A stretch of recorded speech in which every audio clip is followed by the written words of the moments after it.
భారత రాజ్యాంగ స్ఫూర్తికి వ్యతిరేకంగా కూటమి ప్రభుత్వ పాలన సాగుతోందన్నారు చంద్రగిరి వైఎస్ఆర్సీపీ ఇన్ఛార్జ్ చెవిరెడ్డి మోహిత్ రెడ్డి. అంబేద్కర్ జయంతి సందర్భంగా తిరుపతి ఎస్వీ యూనివర్సిటీ యొక్క విగ్రహానికి పూలమాలలు వేసి నివాళులు అర్పించారు. ఇక టీటీడీ గోశాలలో గోవుల మృతిపై కూటమి నేతలు తలో మాట మాట్లాడుతున్నారని మండిపడ్డారు మోహిత్ రెడ్డి. టీటీడీ మాజీ చైర్మన్ భూమన కరుణాకర్ రెడ్డిని విమర్శించే స్థాయి చంద్రగిరి ఎమ్మెల్యే పులవర్తి నానికి లేదన్నారు.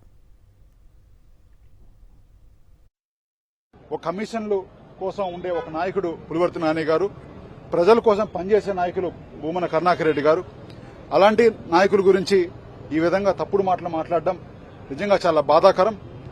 ఆయనకి తెలియకపోవచ్చు, చిత్తూరులో ఉన్నారు.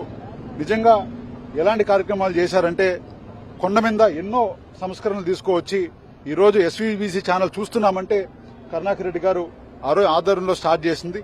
అదేవిధంగా దళిత గోవిందం కావచ్చు, ఇంకో కార్యక్రమాలు కావచ్చు, ఈ విధంగా ఎన్నో కార్యక్రమాలు చేసి ఆ రోజు భగవంతుడి సేవలో ఇన్నాళ్లు ఉన్న కరుణాకర్ రెడ్డి గారిని ఈ విధంగా విమర్శించడం నిజంగానే చాలా బాధాకరం.